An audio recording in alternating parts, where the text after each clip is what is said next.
સાચું સાંભળવા મળે, જાણવા મળે એટલે આનંદ આવે, એટલું જ ને. તો કેટલું વસિત પ્રકાશથી, સરળ શ્રવણથી, અખંડ પૂર્ણ તત્વબોધથી, એમ કે આપણે સાચું ચૈતન્ય એક જ બધું ને આખું, અને અજરામર અખંડ અવિનાશી, અને બીજું કશું નથી, બીજું થતું નથી. અને એ પરમ પ્રકાશ, પરમ આનંદ, પરમ શાંતિ જ છે. અનંત પ્રકાશ, અનંત આનંદ, અનંત શાંતિ જ છે. એવું સાચું સાંભળવા મળે, જાણવા મળે એટલે આનંદ થાય, એટલું જ ને. એટલું જ ના થાય. આ સાંભળવાથી અંદર જે અંતઃકરણમાં એવું માનતા હોય કે હું ને જીવ જગત અમે બધું સાચું છે, ત્યાં એ ખોટો ભ્રમ છે એવું ક્લિયર થાય. અને જે આખો પ્રકાશ છે પોતે જ પ્રકાશે છે, એટલે જે પ્રભુ છે આખા અનંત ચૈતન્ય વ્યાપક પરમાત્મા, એ પોતે પ્રકાશે છે ને એ પોતે પરમ શાંતિ છે. એટલે એમાં બીજી કોઈ ભ્રાંતિ નથી, એવી પૂર્ણતાનો અનુભવ થાય. અંદર ઠરે માણસ, ભ્રાંતિ ન રહે અને પ્રકાશની પૂર્ણતાની પરમ શાંતિ રહે.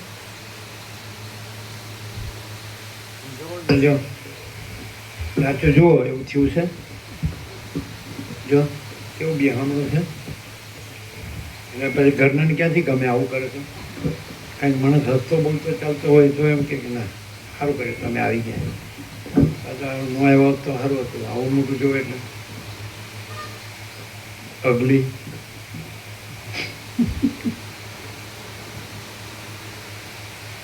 બધા મહાત્મા એમ કે કાંઈ ન રહેતા આવડે તો સદા હસતા રહ્યો, બસ મસ્ત રહ્યો, આનંદ મંગળમાં રહ્યો એમ.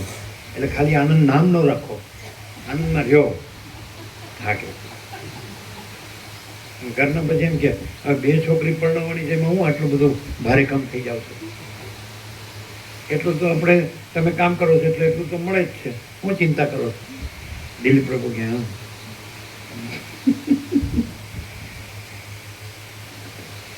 દિલીપ પ્રભુ બધા અંદર વિચારતા હતા કે આ માણસ બોલવામાં ધડો રાખતો નથી. એવું ભાઈ સામાન્ય માણસ છે. આ જો આનંદ પ્રભુ ગંભીર થઈ ગયા. બે છોકરી પરણાવણીથી કહેતા જ ભાગ બહાર આવી ગયો. સુશીલ પ્રભુ, હર્ષદ પ્રભુ કહેતા હતા 25 લાખ, એક છોકરો ને એક છોડી. હા કે છે આપણે તો કરવાના. બહુ તો થોડુંક કંઈક વેચવું પડે. બીજું વેચવું એટલે એના બે બાજુ થાય, વેચવું પડે. એક વેચવું એટલે સેલ ઓફ, અને બીજું વેચવું એટલે ડિસ્ટ્રીબ્યુટ. સેલ ઓફ કરવું, વેચાણ કરવું, ખરીદ વેચાણનું વેચાણ, અને બીજું વેચવું એટલે ડિસ્ટ્રીબ્યુટ કરવું, વ્યાપક કરી દેવું.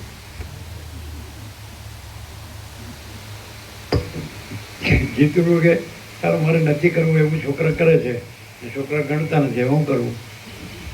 બધાના રસ્તા છે વસિત પ્રકાશમાં, છે કે નહીં?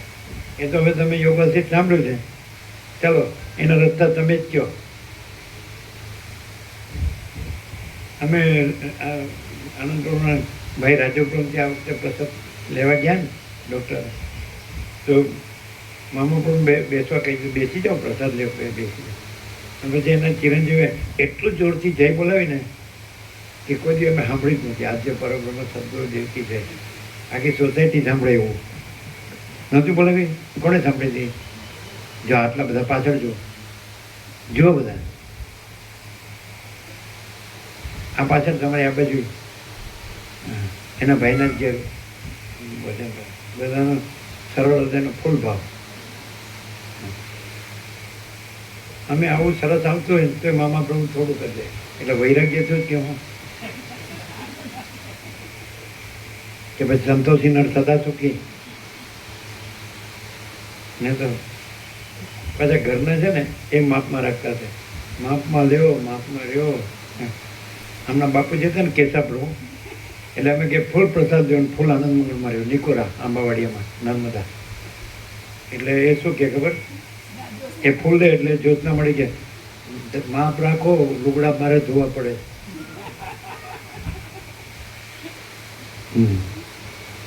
અચ્છા બોલો, એનો એ રસ્તો છે. એને રસ્તા જડતા નથી. વસીતને સાંભળે જ પણ રસ્તા જડતા નથી. વસીતને સાંભળે એનો રસ્તો કયો? છોકરા ભલે ન ગણતા હોય ને એની રીતે બધું કરતા હોય, એનો રસ્તો શું? અહીંથી ઘેર જવું જ નહીં.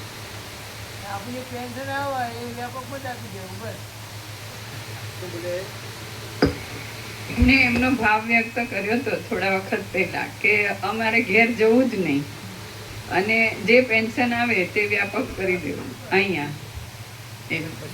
પછી આપણે કંઈ જરૂર પડે તો ડૉક્ટર કાંઈ દવા દારૂ બધું આપી દઈએ ને ભિખારી રહીએ તો પછી ક્યાંક બીજું આપણે કંઈક કપડાં લુગડા લેતા જોઈએ કે કંઈ ચોપડી જોઈએ કે કંઈ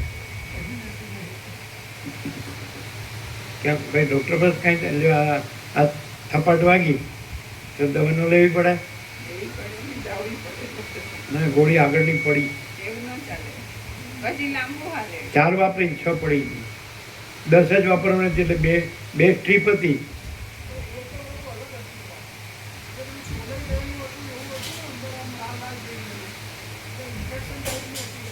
હા એ અડધા ડૉક્ટર છે, એમનું કીધું માનવું પડે. એનો સાળો ડૉક્ટર, એને સાળાની એને ઘેરથી ડૉક્ટર, એની 2 છોડી ડૉક્ટર, અને એનો સાસરો દેવ થઈ ગયો એ ડૉક્ટર, એટલે પછી થોડુંક તો આવે ને. હવે થતું હશે કે અહીંયા હસવા મળે જ ને, તત્વબોધ ભલે ન સમજાય એવું ચાલ્યા. આમ તત્વ મામા બ્રો સમજાય કે નહીં? તમે રસ્તામાં આવો ને જાઓ એટલે હર્ષદ પ્રભુ શું કે છે? પ્રકાશી પ્રકાશ પ્રકાશની જ વાત કરે. અને ઘેરથી પ્રકાશ થાય તો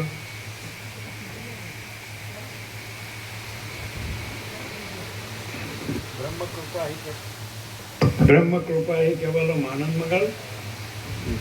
આનંદ મંગળ બ્રહ્મ કૃપા એ કેવલમ આનંદ મંગળ. અરવિંદ પ્રભુ હવે કોઈ ઢીલું ના રાખતા. આમ જે આ હોય ને થોડું જોલ પડતો હોય તો નીચેનું હોય કે વચ્ચેનું હોય કે ઉપરનું હોય તો એકદમ ફીટોફીટ બ્રહ્મ કૃપા એ કેવું આનંદ મંગળ. બધું ફીટ, જોવું ન પડે ફરીથી આ કેવું છે એવી રીતે બધું સરખું અને મજબૂત, ટીકાઉ, સંતોષકારક, અને પછી જોવું ન પડે. બરાબર છે ને? બધું બાંધવાનું બધું ફૂલ છે. ઓમ ઓમ. પેલા ઘડિયાળ વાળાને એનો આવ્યા નહીં આજે, એને પૂછ્યું તો ખરું? નહીં પૂછ્યું હોય. રવિવાર છે એટલે આવો જ કીધું હતું કે ગયા વખતે થાકી ગયા. બ્રહ્મ કૃપા હિ કેવલમ આનંદ મંગળ. જે બ્રહ્મ કૃપા હિ કેવલમ આનંદ મંગળ. પેલા મહેશ પ્રભુ, રમેશ પ્રભુ બધા આવ્યા ને, પંકજ પ્રભુ બધા.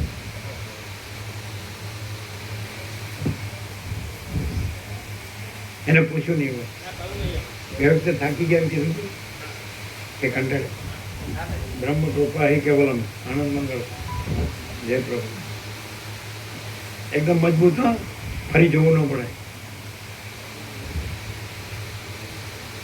ગયા વખતે શિવરાજજી એને આઈ કાર્ડ કઢાવ્યું હતું તો મેં કીધું કે એ માણસ હવે બદલાઈ ગયો. પહેલા કરતા તો પહેલા જેવું નથી લેવું ને, એટલે તો એક જ દિવસમાં થઈ જાય. પહેલા આઈ કાર્ડ એક જ દિવસમાં બની જતું હતું, પણ હમણાં તો એવું થયું છે ને કંઈ જોવા માટે બ્રહ્મ કૃપા હિ કેવલમ આનંદ મંગળ.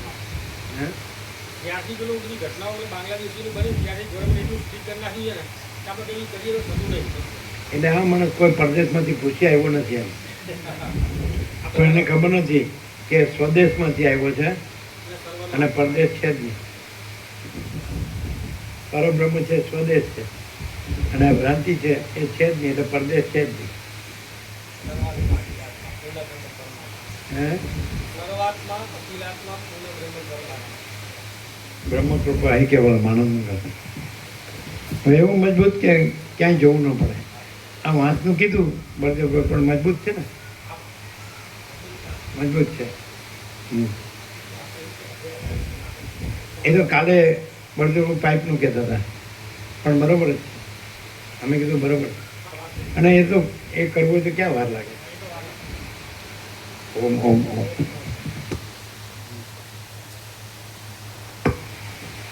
એટલે કેટલા દિવસ પહેલા કીધું, કારણ કે આ તો કેવું હોય છે ખબર છે, ચોકડીઓ બદલાય ને એવી રીતે પાછું ભાવ બદલાય એવું હોય. એવું છે અલ્યા? એ વખતે અમૃત ચોકડી હતું કે કેવું ચોકડી? શુભ, ચલ, અમૃત, લાભ, સારે ચોકડીએ બોલ્યો હોય તો બરાબર. પ્રકાશ પોતે જ અમૃત છે, પ્રકાશ પોતે જ શુદ્ધ. જે બધું આપી દે છે એવું વસ્તી કહે છે, એને બધું મળે છે. એનો પ્રત્યક્ષ દાખલો તમારી પ્રત્યક્ષ જ છે.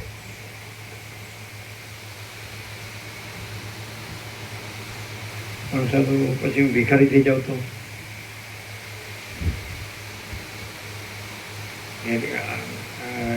ઇન્વેસ્ટમેન્ટ હોય ને તો ગમે ત્યારે કામ લાગે.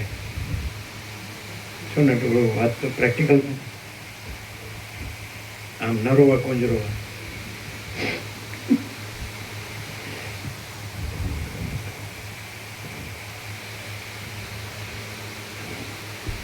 કમસે કમ મળતી વખતે એ ઇન્વેસ્ટમેન્ટ એટલું કામ લાગે, કરોડો રૂપિયા કેટલું ભેગું કરેલું કે હું સર્વત્યાગ કરું છું. કાંઈ ન હોય તો સર્વત્યાગનો ભાવ ન મળે ને. ઇન્વેસ્ટમેન્ટ કર્યું હોય કરોડો રૂપિયા તો મળતી વખતે એટલું આમ અંદર જાય દિલમાં કે હું સર્વત્યાગ કરું છું. જે ખોટી કોડી હારે લઈ જતો એટલો તો આમ એનો સ્પિરિટ હોય ને. પેલા સદ્દામ હુસેન એનો કીધું ફાંસીએ ચડતા ચડતા ગોડ ઇઝ ગ્રેટ.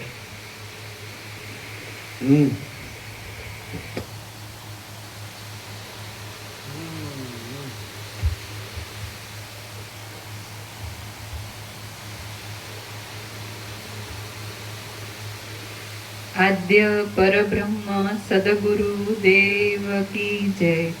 ઓમ શ્રી પરમાત્મને નમઃ. સદગ્રંથોમાં શિરોમણી શ્રી યોગ વાસિષ્ઠ મહારામાયણ ઉત્પત્તિ પ્રકરણ પાના નંબર 388 સર્ગ 116મો યોગ ભૂમિકા કહેવાનો આરંભ. આ 116મા સર્ગમાં પૂર્વના સર્ગમાં રામચંદ્રજીએ પ્રશ્ન પૂછેલો છે તેમાંથી ચા નાસ્તાનું કેવું હતું? ચા નાસ્તો કરવા જ ગયા છે. આ 116મા સર્ગમાં પૂર્વના સર્ગમાં રામચંદ્રજીએ પ્રશ્ન પૂછેલો છે તેમાંથી ચોથા પ્રશ્નનું સમાધાન કર્યું તથા ઉપોદ્ઘાત સહિત વસિષ્ઠ ઋષિએ યોગ ભૂમિકા કહેવાનો આરંભ કર્યો એટલું કહેવાશે. રામ બોલ્યા, હે બ્રહ્મન, લવણ રાજાને ઇન્દ્રજાળ કરનારની માયામાં ચંડાળ દશાનું દુઃખ ભોગવવું પડ્યું. તે રાજસૂય યજ્ઞના નિમિત્તનું ફળ મળ્યું એમ તમે કહ્યું તો તેમાં શું પ્રમાણ છે? વસિષ્ઠ બોલ્યા, જ્યારે ઇન્દ્રજાળ કરનાર માણસ લવણ રાજાની સભામાં આવ્યો ત્યારે તે સભામાં હું હાજર હતો, તેથી મેં તે પ્રત્યક્ષ જોયું છે. લવણ રાજા જાગ્રત થઈને પોતે અનુભવ કરેલી ચંડાળ દશાનું વર્ણન કરી રહ્યો. ત્યાર પછી તે ઇન્દ્રજાળ કરનાર માણસ ચાલ્યો ગયો એટલે સર્વ સભાસદોએ તથા લવણ રાજાએ મને પૂછ્યું કે આ ઇન્દ્રજાળ કરનાર ચાલ્યો ગયો અને મારે ચંડાળ દશાનો અનુભવ કરવો પડ્યો, તેનું શું કારણ? હે રામ, તેમણે આ પ્રમાણે પૂછ્યું એટલે મેં સમાધિથી વિચાર કરી યોગ બળથી સઘળું નજરે જોઈને એ ઇન્દ્રજાળના સંબંધમાં જે ઉત્તર આપ્યો તે હું તમને કહું છું, તમે તે સાંભળો. રાજસૂય યજ્ઞ કરનાર માણસને 12 વર્ષ સુધી આપત્તિ ભોગવવી પડે છે અને તેમાં અનેક પ્રકારની વ્યથા રહેલી છે. એટલા માટે હે રામ, આકાશમાંથી ઇન્દ્ર દેવતાએ એક દેવદૂતને લવણ રાજાને દુઃખ આપવા સારું ગારુડિકના વેશમાં તેની સભામાં મોકલ્યો હતો. તે દેવદૂત ઉપર પ્રમાણે રાજાને મહા આપત્તિનો અનુભવ કરાવ્યા પછી દેવતા તથા સિદ્ધગણથી સેવાયેલા આકાશ માર્ગમાં ચાલ્યો ગયો. એટલા માટે હે રામચંદ્રજી, આજે મેં તમારી પાસે કહ્યું છે તે સર્વ મારી નજરે જોયું છે, તેથી તેમાં કાંઈ પણ સંદેહ નથી. મન છે તે જ વિલક્ષણ ક્રિયાને કરનાર તથા ભોગવનાર છે. તડકામાં જેમ હિમકણનો લય થાય છે તેમ મનરૂપી રત્નને હઠયોગથી ઘર્ષણ કરી, રાજયોગથી શોધન કરી અને વિવેક વડે નિર્વિકલ્પ સમાધિમાં લય કરીને તમે પરમ કલ્યાણ પામશો. ચિત્ત છે એ જ સકળ ભૂતનો આડંબર કરનાર અવિદ્યા છે એમ તમે સમજો. એ અવિદ્યા વિચિત્ર ઇન્દ્રજાળની જેમ રહેલી વાસનાના પરવશપણાથી આ જગતને ઉત્પન્ન કરે છે. જેવી રીતે વૃક્ષ અને તરુ એ બે શબ્દના અર્થમાં કાંઈ ભેદ નથી, તેવી રીતે અવિદ્યા, ચિત્ત, જીવ અને બુદ્ધિ એ શબ્દમાં કાંઈ ભેદ નથી. આ પ્રમાણે જાણીને તમે ચિત્તને કલ્પના રહિત કરો. ચિત્તના નિર્મળપણારૂપી એક સૂર્યબિંબનો ઉદય થવાથી કલંક સહિત વિકલ્પથી ઉત્પન્ન થયેલા દોષરૂપી અંધકારનો નાશ થશે. તે અંધકારનો નાશ થયા પછી એવું કંઈ પણ નથી કે જે ન દેખાય, એવું કંઈ પણ નથી કે જે પોતાનું ન થાય. ચિત્તના નિર્મળપણારૂપી એક સૂર્યબિંબનો ઉદય થવાથી કલંક સહિત વિકલ્પથી ઉત્પન્ન થયેલા દોષરૂપી અંધકારનો નાશ થશે. તે અંધકારનો નાશ થયા પછી એવું કંઈ પણ નથી કે જે ન દેખાય, એવું કંઈ પણ નથી કે જે પોતાનું ન થાય, એવું કંઈ પણ નથી કે જેનો ત્યાગ ન થાય, અને એવું કંઈ પણ નથી કે જેનું મારણ ન થાય. કારણ કે સર્વ પોતાનું છે અને સર્વ પારકું છે. સર્વ વસ્તુ સર્વદા સર્વરૂપ થાય છે એ જ પરમાર્થ છે. જેવી રીતે માટીના કાચા પાત્રના સમૂહને પાણીમાં રાખવાથી તે એક રસરૂપ થઈ જાય છે, તેવી રીતે સર્વ દ્રશ્ય પદાર્થ તથા તેનો બોધ એ સઘળું એક બ્રહ્મરસપણાને પામી જાય છે.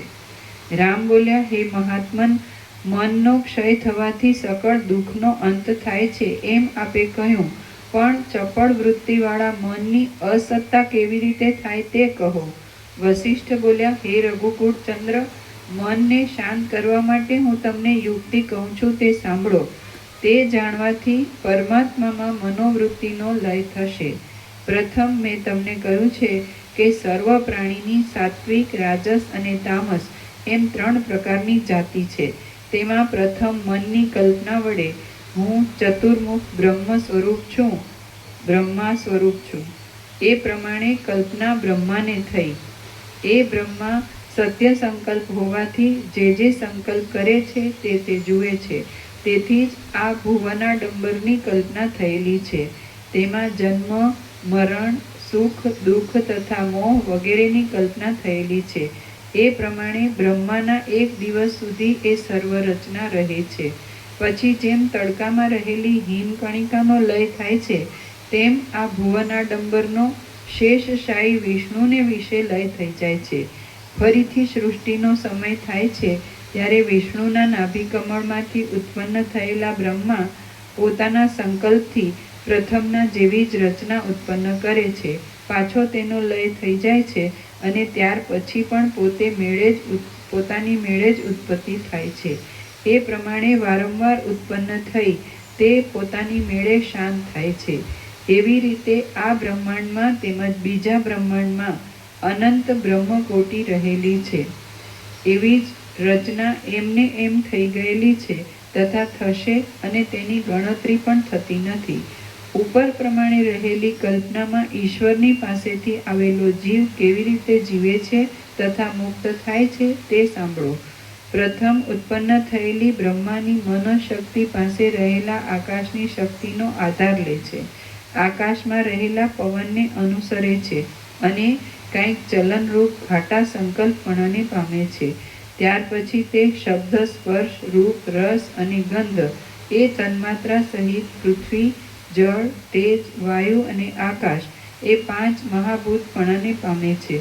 ત્યાર પછી એ મન, બુદ્ધિ, અહંકાર અને ચિત્ત ઇત્યાદિ નામથી જીવોપાધિથી સ્થૂળ પ્રકૃતિરૂપ થાય અને આકાશ, પવન તથા તેજના રૂપના સંકલ્પથી ક્રમપૂર્વક હિમ રૂપે થાય છે. ત્યાર પછી તે શાળ વગેરે ઔષધિમાં પ્રવેશ કરીને પ્રાણીના ગર્ભપણાને પામે છે. ત્યાર પછી જન્મ થાય છે અને તે પુરુષ થાય છે. પોતાનો જન્મ થાય ત્યારથી એટલે બાલ્યાવસ્થામાંથી જ એ પુરુષે વિદ્યા ગ્રહણ કરવું તથા ગુરુને અનુસરીને રહેવું. આ પ્રમાણે કરવાથી વિવેક, વૈરાગ્ય વગેરે સાધન સંપત્તિ તમારી પેઠે તે પુરુષને ક્રમપૂર્વક પ્રાપ્ત થાય છે અને તેથી સ્વચ્છ દ્રષ્ટિ પ્રાપ્ત થતાં સંસારનો અનર્થ ત્યાગ કરવા યોગ્ય છે તથા મોક્ષનો ઉપાય ગ્રહણ કરવા યોગ્ય છે એવો વિચાર તે પુરુષને ઉત્પન્ન થાય છે. એ પ્રમાણે વિવેકવાળો તથા નિર્મળ સત્વગુણ રૂપ હું ઉત્તમ બ્રાહ્મણો વગેરેની જાતિમાં છું એવા અભિમાનવાળા અધિકારી પુરુષને ક્રમપૂર્વક ચિત્તને પ્રકાશ કરનારી એવી 7 યોગ ભૂમિકા ઉત્પન્ન થાય છે. શ્રી યોગ વાસિષ્ઠ મહારામાયણમાં ઉત્પત્તિ પ્રકરણનો સાધક જન્માવતાર નામનો સર્ગ 116મો સમાપ્ત. સર્ગ 117મો 7 પ્રકારની અજ્ઞાન ભૂમિકાઓનું વર્ણન. આ 117મા સર્ગમાં જ્ઞાન ભૂમિના ભેદનો ઉपोद्घात તથા 7 પ્રકારની અજ્ઞાન ભૂમિકાનું વર્ણન કરવામાં આવશે. રામ બોલ્યા, હે ભગવાન, હે સર્વોત્તમ તત્વજ્ઞાની, સિદ્ધિ આપનારી 7 યોગ ભૂમિકા કેવી છે તે તમે મને સંક્ષેપથી કહો. વશિષ્ઠ બોલ્યા, હે રામ, અજ્ઞાન ભૂમિકા 7 છે, તેમજ જ્ઞાન ભૂમિકા પણ 7 છે, અને તેના પરસ્પર વિરોધી એવા ભેદો અસંખ્ય છે. સ્વાભાવિક પ્રવૃત્તિરૂપ પ્રયત્ન તથા વિષય ભોગમાં દ્રઢતારૂપ રસાવેશ એ બંને અજ્ઞાન ભૂમિકાના અસાધારણ કારણ છે. સ્વાભાવિક પ્રવૃત્તિરૂપ પ્રયત્ન તથા વિષય ભોગમાં દ્રઢતારૂપ રસાવેશ એ બંને અજ્ઞાન ભૂમિકાના અસાધારણ કારણ છે, અને શાસ્ત્રમાં કહેલા સાધન ચતુષ્ટય સહિત શ્રવણાદિ પ્રયત્ન તથા મુમુક્ષુઓની દ્રઢતારૂપ રસાવેશ એ જ્ઞાન ભૂમિકાનું અસાધારણ કારણ છે. અને શાસ્ત્રમાં કહેલા સાધન ચતુષ્ટય સહિત શ્રવણાદિ પ્રયત્ન તથા મુમુક્ષુઓની દ્રઢતારૂપ રસાવેશ એ જ્ઞાન ભૂમિકાનું અસાધારણ કારણ છે. એ બંને અભિવૃદ્ધિ પામીને પોતાને યોગ્ય સંસાર સુખ કે બ્રહ્મ સુખ ફળને ઉપજાવે છે. તેમાં પ્રથમ હું તમને 7 અજ્ઞાન ભૂમિકાના પ્રકાર કહું છું, તે તમે સાંભળો. ત્યાર પછી તમે જ્ઞાન ભૂમિકાના 7 પ્રકાર સાંભળશો. સ્વરૂપાવસ્થિતિ અને મુક્તિ એ ટૂંકમાં જ્ઞાનનું લક્ષણ છે, તથા સ્વરૂપ થકી ભ્રષ્ટતા અને અહંકારપણું એ ટૂંકમાં અજ્ઞાનનું લક્ષણ છે. સ્વરૂપાવસ્થિતિ અને મુક્તિ એ ટૂંકમાં જ્ઞાનનું લક્ષણ છે, તથા સ્વરૂપ થકી ભ્રષ્ટતા અને અહંકારપણું એ ટૂંકમાં અજ્ઞાનનું લક્ષણ છે. શુદ્ધ સન્માત્રનું જ્ઞાન થવાથી જે માણસ પોતાના સ્વરૂપથી ચલાયમાન થતો નથી, તેને રાગ દ્વેષનો ઉદય ન થવાથી અજ્ઞપણું થવાનો સંભવ નથી. શુદ્ધ સન્માત્રનું જ્ઞાન થવાથી જે માણસ પોતાના સ્વરૂપથી ચલાયમાન થતો નથી, તેને રાગ દ્વેષનો ઉદય ન થવાથી અજ્ઞપણું થવાનો સંભવ નથી. સ્વરૂપથી ભ્રષ્ટ થવાને લીધે અનાત્મ પદાર્થમાં આત્માનું જે તાદાત્મ્ય થાય છે, એના જેવો બીજો મોહ થયો નથી અને થશે પણ નહીં. સ્વરૂપથી ભ્રષ્ટ થવાને લીધે અનાત્મ પદાર્થમાં આત્માનું જે તાદાત્મ્ય થાય છે, એના જેવો બીજો મોહ થયો નથી અને થશે પણ નહીં.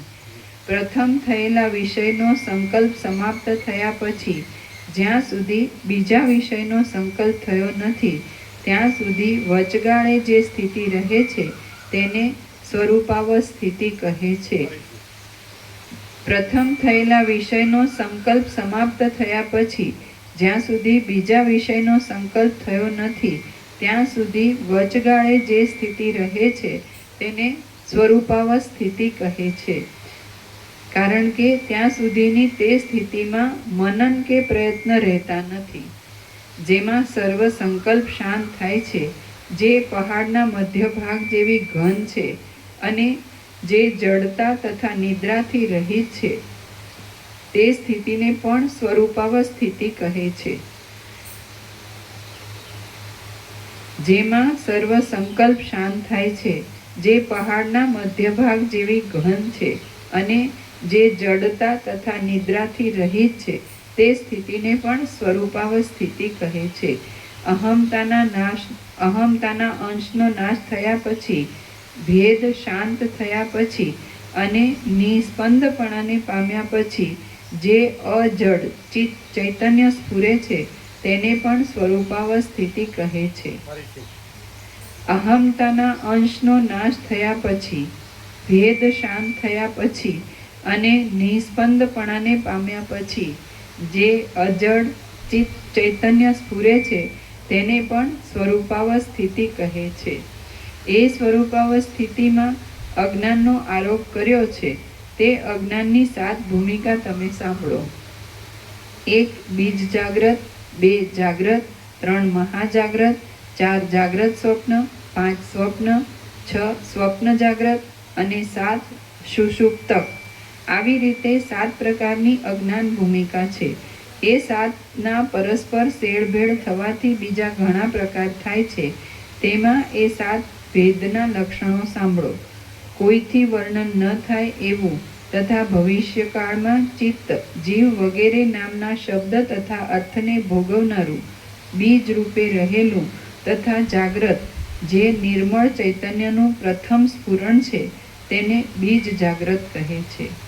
આ પ્રમાણે અજ્ઞપ્તિ, અજ્ઞાનની નવી અવસ્થા છે.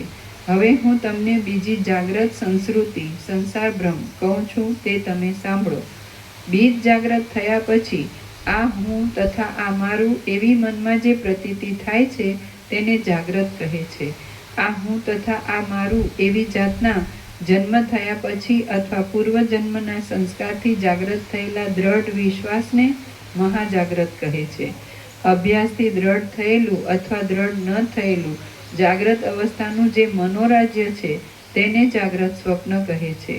આકાશમાં 2 ચંદ્રની પ્રતીતિ, છીપમાં રૂપાની ભ્રાંતિ અને તડકામાં મૃગ તૃષ્ણિકા વગેરે ભેદથી જાગ્રત દશામાં અભ્યાસથી અનેક પ્રકારના સ્વપ્ન થાય છે. થોડીક વાર સુધી મેં આ પ્રમાણે જોયું, પણ તે ખરું નથી. એ પ્રમાણે નિદ્રાના કાળમાં અનુભવ કરેલા અર્થનો નિદ્રા મટ્યા પછી જે વિચાર કરવો તેને સ્વપ્ન કહે છે. અને તે સ્વપ્ન મહાજાગ્રતને વિશે સ્થૂળ શરીરના કંઠથી હૃદય સુધીની નાડીના ભાગમાં થાય છે.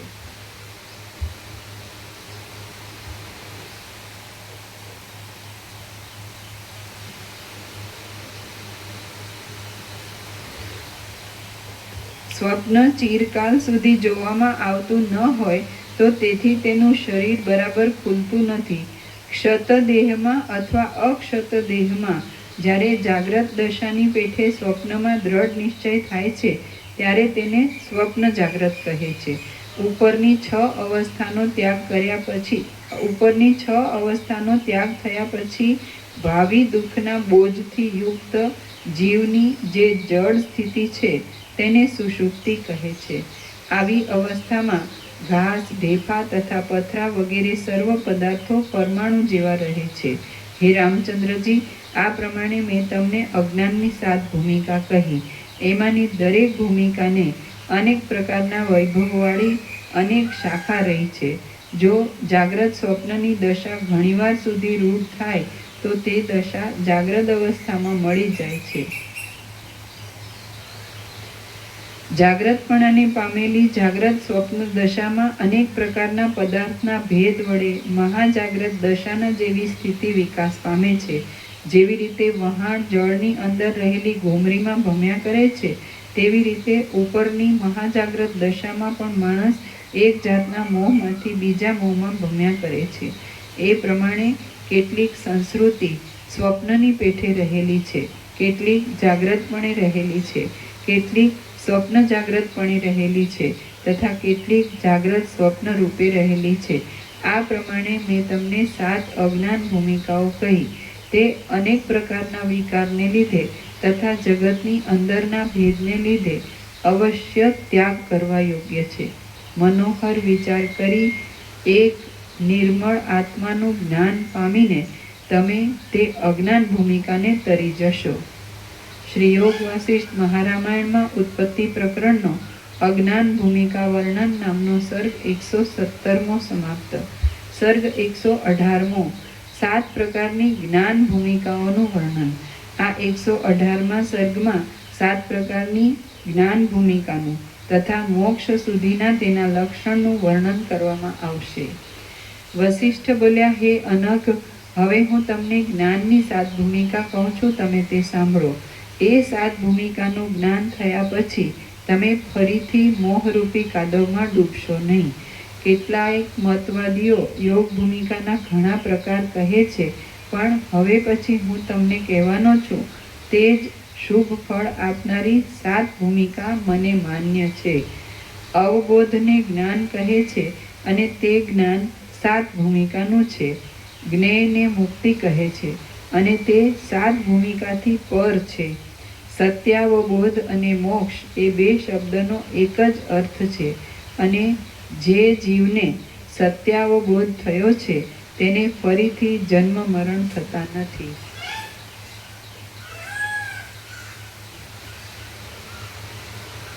અવબોધને જ્ઞાન કહે છે અને તે જ્ઞાન 7 ભૂમિકાનું છે. જ્ઞેયને મુક્તિ કહે છે અને તે 7 ભૂમિકાથી પર છે. સત્યાવબોધ અને મોક્ષ એ 2 શબ્દનો એક જ અર્થ છે અને જે જીવને સત્યાવબોધ થયો છે તેને ફરીથી જન્મ મરણ થતા નથી. પહેલી જ્ઞાન ભૂમિકાને શુભેચ્છા, બીજીને વિચારણા, ત્રીજીને તનુમાનસા, ચોથીને સત્વાપત્તિ, પાંચમીને અસંશક્તિ, છઠ્ઠીને પદાર્થ ભાવની અને સાતમીને તુર્યગા એવું નામ આપ્યું છે. એ 7 ભૂમિકાને અંતે મુક્તિ રહેલી છે અને તેમાં ફરીથી શોક કરવો પડતો નથી. હવે તમે ઉપરની જ્ઞાનની 7 ભૂમિકાનું વર્ણન સાંભળો. હું મૂઢ કેમ બેઠો છું? શાસ્ત્ર તથા સજ્જનના સમાગમે કરીને હું વિચાર કરું. હું મૂઢ કેમ બેઠો છું? શાસ્ત્ર તથા સજ્જનના સમાગમે કરી હું વિચાર કરું. એ પ્રમાણે વૈરાગ્યપૂર્વક ઈચ્છા થવી તેને પંડિતો શુભેચ્છા કહે છે.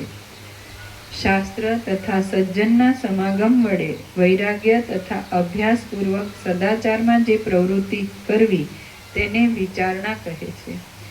વિચારણા તથા શુભેચ્છાએ કરીને સૂક્ષ્મપણું થાય અને તેથી ઇન્દ્રિયોના અર્થને વિશે અનાસક્તિ થાય તેને તનુમાનસા કહે છે.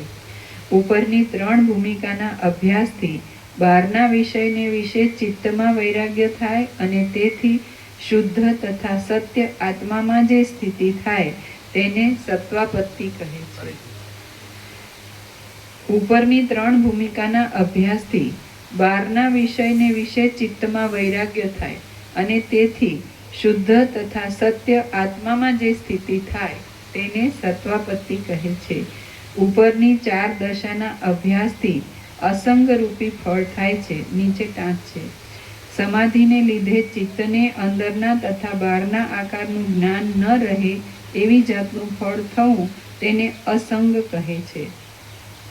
ઉપરની 4 દશાના અભ્યાસથી અસંગ રૂપી ફળ થાય છે અને તેને ચિત્તમાં પરમાનંદ તથા નિત્ય અપરોક્ષ એવા બ્રહ્માત્મ ભાવના સાક્ષાત્કાર રૂપી ચમત્કાર થાય છે.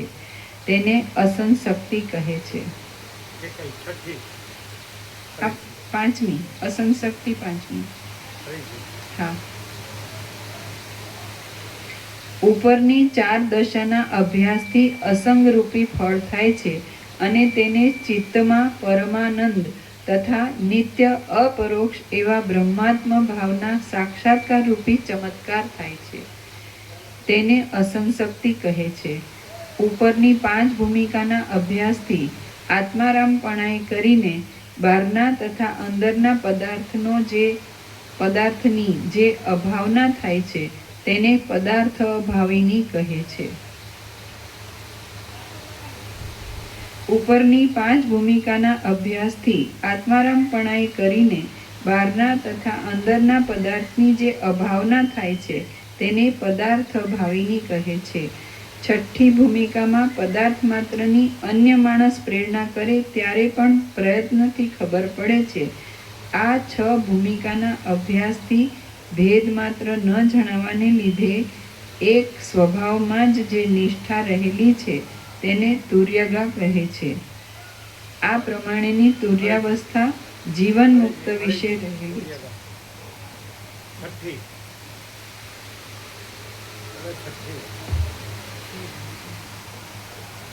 ઉપરની 5 ભૂમિકાના અભ્યાસથી આત્મારામપણાએ કરીને બહારના તથા અંદરના પદાર્થની જે અભાવના થાય છે તેને પદાર્થ અભાવિની કહે છે. આ છઠ્ઠી ભૂમિકામાં પદાર્થ માત્રની અન્ય માણસ પ્રેરણા કરે ત્યારે પણ પ્રયત્નથી ખબર પડે છે. આ છઠ્ઠી ભૂમિકામાં પદાર્થ માત્રની અન્ય માણસ પ્રેરણા કરે ત્યારે પણ પ્રયત્નથી ખબર પડે છે. આ 6 ભૂમિકાના અભ્યાસથી ભેદ માત્ર ન જણાવાને લીધે એક સ્વભાવમાં જ જે નિષ્ઠા રહેલી છે તેને તુર્યગા કહે છે. આ પ્રમાણેની તુર્યાવસ્થા જીવન મુક્ત વિશે રહેલી છે. આ 7 ભૂમિકાથી પર વિદેહ મુક્તિનો વિષય છે અને તેને તુર્યાતીત પદ કહે છે. હે રામચંદ્રજી, જે મોટા ભાગ્યવાળા માણસો 7મી ભૂમિકામાં આવેલા છે તે આત્મારામ મહાત્માઓ મહત પદને પામેલા છે. હે રામચંદ્રજી, જે મોટા ભાગ્યવાળા માણસો 7મી ભૂમિકામાં આવેલા છે તે આત્મારામ મહાત્માઓ મહત પદને પામેલા છે. જેઓ જીવન મુક્ત દશાને પામ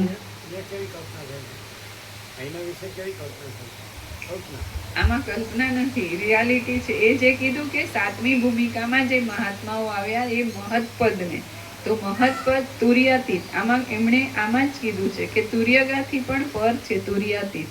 તો આ એ કલ્પના નથી પણ ઓરિજિનલ રિયલ ટ્રુથ જેને તુર્યાતીત કે એ આખો પ્રકાશ પોતે છે, એ પ્રભુ.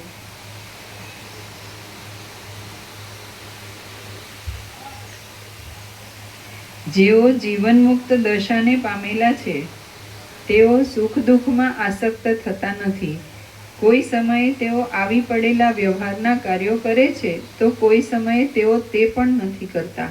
જીવન મુક્તિ પામેલા માણસને જ્યારે તેની પાસે રહેનાર માણસ બોધ કરે છે ત્યારે તે પોતાના આશ્રમના આચારના ક્રમ વડે પ્રાપ્ત થયેલા સદાચારનું પ્રબુદ્ધ માણસની જેમ આચરણ કરે છે.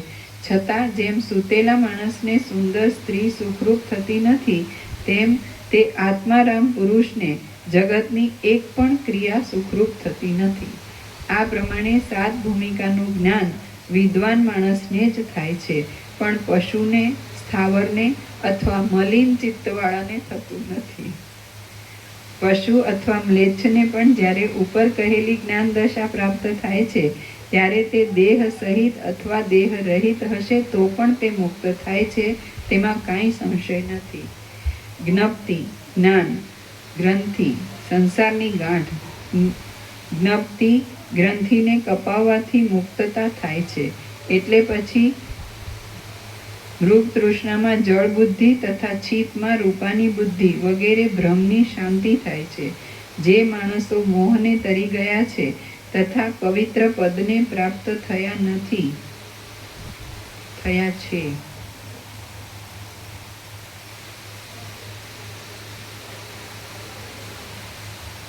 જે માણસો મોહને તરી ગયા છે તથા પવિત્ર પદને પ્રાપ્ત થયા છે તેઓ આ જ્ઞાન ભૂમિકામાં આત્મલાભને પરાયણ રહેલા છે.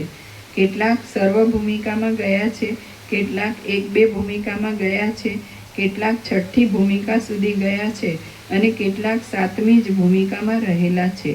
વળી કેટલાક 3 ભૂમિકા સુધી આવેલા છે, કેટલાક છેલ્લી ભૂમિકામાં આવેલા છે, કેટલાક 4થી ભૂમિકા સુધી ગયેલા છે અને કેટલાક બીજી ભૂમિકામાં રહેલા છે. કેટલાક ભૂમિકાના અંશને ભોગવનાર છે, કેટલાક 3.5 ભૂમિકાને પહોંચેલા છે, કેટલાક 4.5 ભૂમિકા સુધી ગયા છે અને કેટલાક 6.5 ભૂમિકા સુધી આવેલા છે. ઇન્દ્રિયોના વિષય તથા શરીરજન્ય તાપની નિવૃત્તિ માટે વિવેકી માણસ બ્રહ્માકાર વૃત્તિ વડે લોકમાં ઉપરની 7 પ્રકારની ભૂમિકામાં ફર્યા કરે છે. જે ધીરજવાન માણસ આ આત્મલાભ રૂપ સર્વથી શ્રેષ્ઠ દશામાં રહે છે તે ચક્રવર્તી રાજા જેવો ગણાય છે અને તે દશામાં દિગ્ગજ જેવા શત્રુઓનો પરાજય અર્થાત 7 દ્વીપનું રાજ્ય પણ તૃણ સમાન ગણાય છે.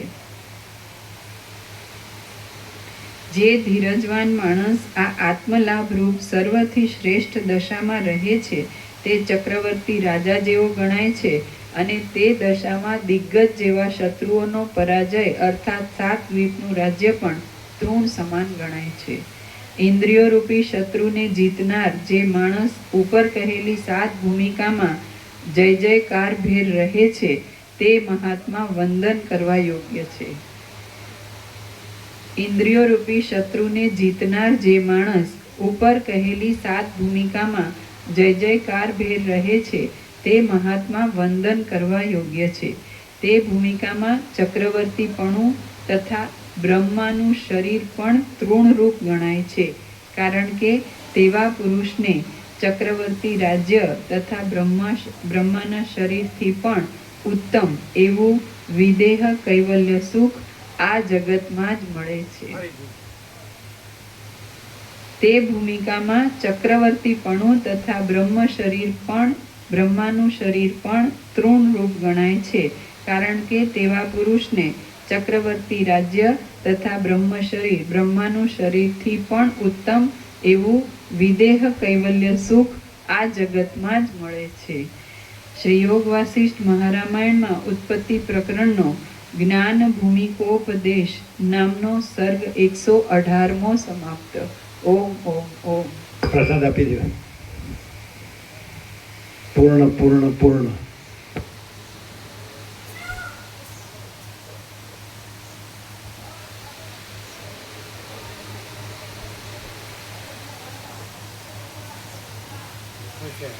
આજનો શું છે? આજનો નિત્યાનુત્તમ પ્રકાર તુર્યાતી પરમ કૈવલ્ય, પરમ શાંતિ.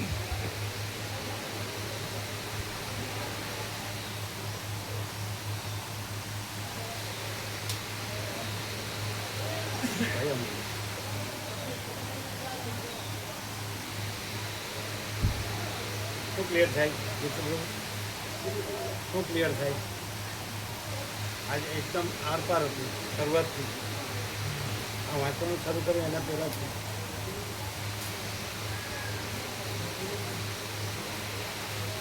પોતાની ના ચાલે, પોતાની ન જાણે એની જડ ભ્રાંતિ આ જે ચૈતન્ય એ શા માટે જોડવું અને પછી કરવું, કરવાના વિકલ્પ કરવા. હું જાણું છું એવું ચૈતન્ય શાંતિ નથી, પોતાની શાંતિ નથી.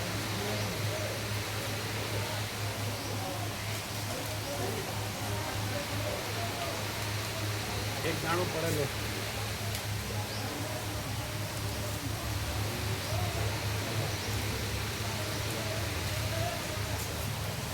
उसको देना सबको, आप भी लेना.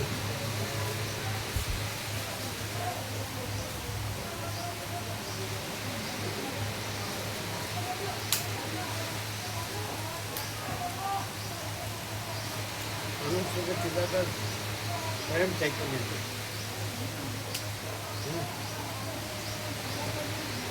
કેવળ અનંત શુદ્ધ ચિદાકાશ છે, અને એ કેવળ અનંત શુદ્ધ ચિદાકાશ જ સ્વયં ચૈતન્ય છે, અને એમાં કોઈ દ્વૈત ભ્રાંતિ નથી. બે અલગ અલગ સ્પીકર છે અત્યારે જોયું અમે વચ્ચેથી કાપી નથી.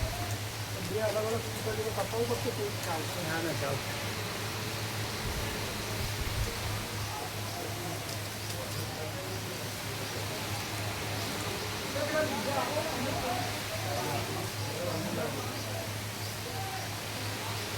આપ્યા વગેરે બે સાથે ચાલે,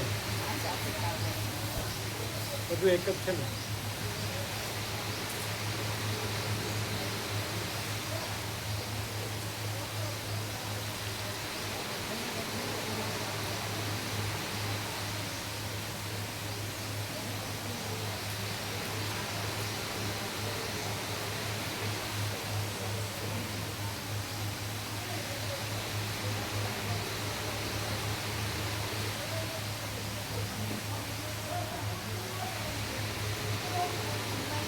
એને ક્યાંય બધાને આપજો. સુશીલ પ્રભુ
ત્યાં બધાને આપ્યું? એ પછી લેશે બહુ અત્યારે સેવા સારી છે ને. અચ્છા અચ્છા. તો પેલા આપવા ગયા કમલેશ ગુરુ. ના નથી કર્યું.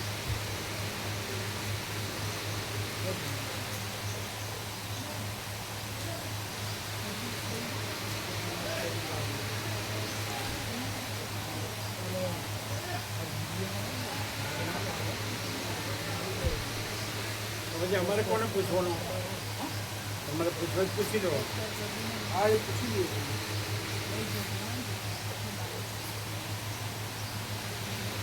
આપણે ત્યાં જઈએ.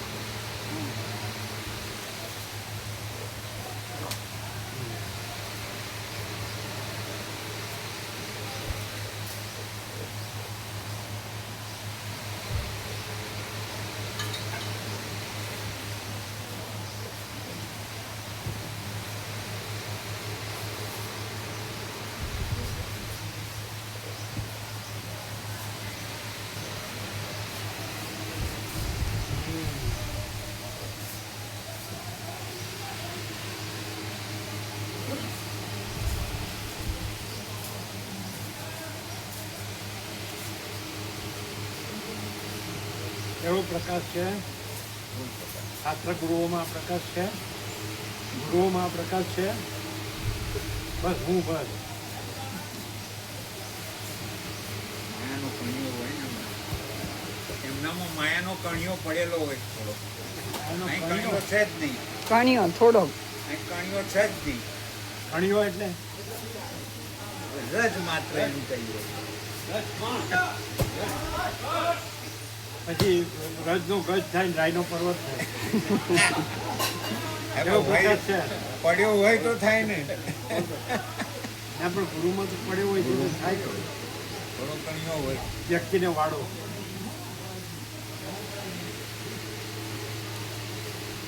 કેવી છે સાઈઝ બરોબર છે? ફૂલ સાઈઝ છે. એવો પ્રકાશ.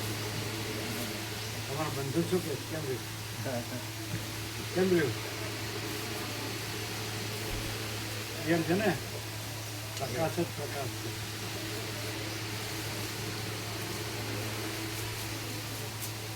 ક્લિયર છે ને? પ્રકાશ જ પ્રકાશ છે.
उसको ले लो, ढाक दो इसको भी फुल साइज છે ને? હા ફૂલ સાઈઝ મજબૂત છે ને? હા મજબૂત. એટલે આ જે ધરી ગયેલી છે એવી નથી, આખી જ. કદાચ છે ને લોકો 25 છે ને બાળકો. आप ये सब ढाक दीजिए.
ગભી અરે જતા તો બતાવું પતે બતાવી દીધું ક્યાં આગળ અરે જતા બતાવી દીધું ક્યાં આગળ હોસ્પિટલ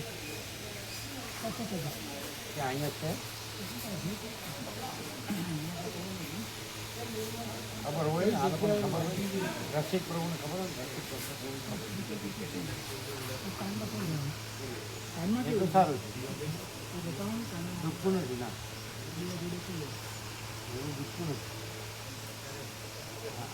આ તો રસિક પ્રભુ કહે છે કે આપણે ફોન કરીએ ને કલ્પેશ પ્રભુ એ બરાબર છે લેવા મળીને ગમે પોતાઈ ગયું ના ના એ તો બરાબર કે છે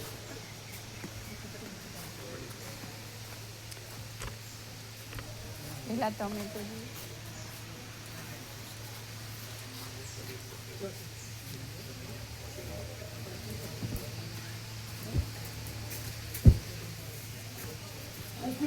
આ સાઈડ આવી